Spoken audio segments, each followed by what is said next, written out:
A calm beginning. Working in the mine was difficult, but I got used to it. My name is George, one of the workers at the Cadia mine in Australia in 2023. The mine atmosphere is usually full of laughter from the workers, although sometimes there is a dark aura that is difficult to explain. One day my partner, Steve, was assigned to inspect the deepest areas of the mine. It's a place rarely visited because it's too dangerous. I joked, "Be careful, Steve, don't run into the mine guard." He just laughed as usual. However, until that evening, Steve had not returned. We all started to worry. Boss finally decided to send a small team to look for him. I joined that team. The mine shaft became darker and colder as we went deeper, but strangely, the atmosphere felt so quiet, as if all sounds had been swallowed by the earth. In the middle of the hallway, we find Steve's helmet lying on the ground. A search that night yielded no results. Steve seemed to disappear into the darkness, but strangely, the next morning he appeared at the camp with a pale face. Everyone greeted him with relief, but I felt something strange. He looked different. He spoke softly, almost in a whisper, and his eyes always seemed to be staring at something in the distance. I tried to joke with him as usual, but he just smiled faintly. "You okay, Steve?" I asked. He just nodded without saying anything. That night, when I was about to sleep, I heard footsteps outside the room. When I peeked through the door, I saw Steve standing in front of the mine shaft, still as a statue, voice from within. The following days became even stranger.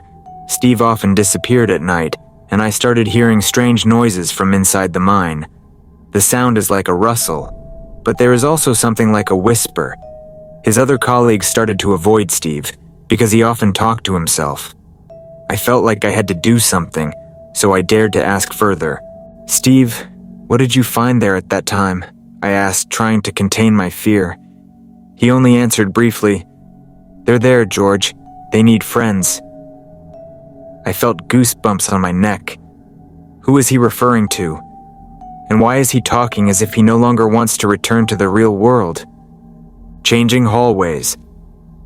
I started investigating the hallway where Steve disappeared. When I walked there alone, the atmosphere felt different. It felt like someone was watching from behind the darkness. Strangely, the passage is now getting deeper and branching, even though before it was just one straight road. My every step echoed like someone was following me. On one of the walls, I found strange graffiti, like symbols made from blood. I knew I had to leave immediately, but something inside me forced me to keep going. When I turned around, I saw Steve's figure standing at the end of the hall, smiling blankly. I returned to camp feeling uneasy, but that night, I decided to take a closer look at Steve. I pretended to be asleep and waited for him to come out of his room. Sure enough, in the middle of the night, he entered the mine shaft again. I followed him silently, even though every step felt heavy. I saw him stop in a dark corner and start talking. There was no one there, but he acted as if he was having a dialogue with someone. I heard his words clearly. "I have brought him. Wait a little longer." As I slowly backed away, I accidentally stepped on a small rock, and the sound made Steve turn around. His gaze was sharp, as if he knew I was following him from the start. I feel more and more uncomfortable every day. Steve became increasingly difficult to talk to, like there was a wall separating him from our world. That night, I dared to ask more deeply. "Steve, what do you see there? What happened?" He stared at me for a long moment, as if searching for the right words. After a few moments of silence, he finally spoke in a low voice. They never left, George. They are still waiting for us." Those words were like a bolt of lightning, shaking me. I felt like there was something wrong with this mine, and Steve was the key. I decided to follow his trail that night, hoping to find answers. As I entered the hallway he had walked through, I heard a faint whisper in the air, calling my name. I knew something bad was waiting for me in that darkness. That night's search took me deeper into passages darker than anything we had ever been through before. The atmosphere became increasingly tense, and the whispers became clearer, as if there were many people talking at the same time.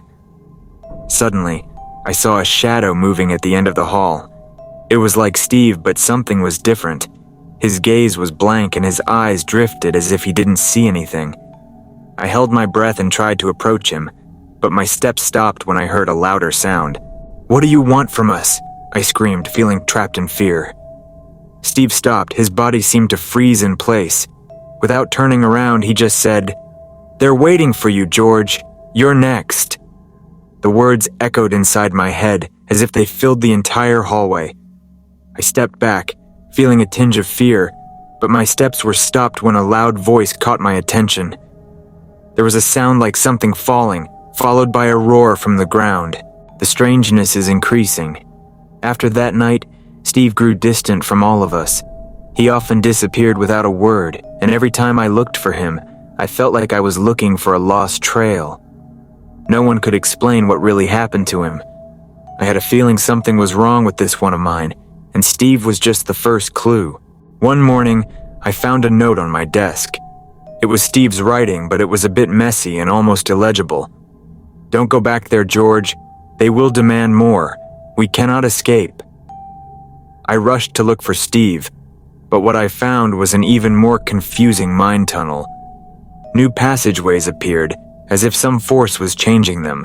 I started to feel insecure, as if something kept calling me to come. I tried to stay calm, but everything started to feel more and more unreal. As time went by, more and more workers reported strange occurrences. Some claimed to see disembodied shadows in mine shafts, and others hear unexplained laughter. That night, I decided to return to the hallway where Steve disappeared, hoping to find answers. But what I found actually made me even more confused. At the end of the hall, I found a large mirror that wasn't there before. I saw my own reflection, but there was something strange. The shadow moved slower than my body, and his eyes, they looked like Steve's. "You're coming with us, George," the voice echoed in my head. I felt my body stiffen, as if a force was pulling me into the mirror. I almost lost consciousness when suddenly I heard footsteps behind me. I ran from the mirror, my heart pounding. I felt as if something was following me, chasing me relentlessly. When I turned around, I saw Steve standing at the end of the hall, but this time he was different. He no longer looked human. His body seemed distorted, his face shattered as if surrounded by dark shadows. "You can't run, George," he said in a very strange voice. My fear got worse. Steve, or whatever it was, started to get closer, his steps getting heavier, as if the ground beneath him felt his presence. I backed away as fast as I could, trying to find a way out, but the path kept changing. Every step I take gets further away from reality, and I know I'm stuck in this place. With one final leap, I leapt into the darkness, hoping to find freedom, but I only fell into an unfamiliar world.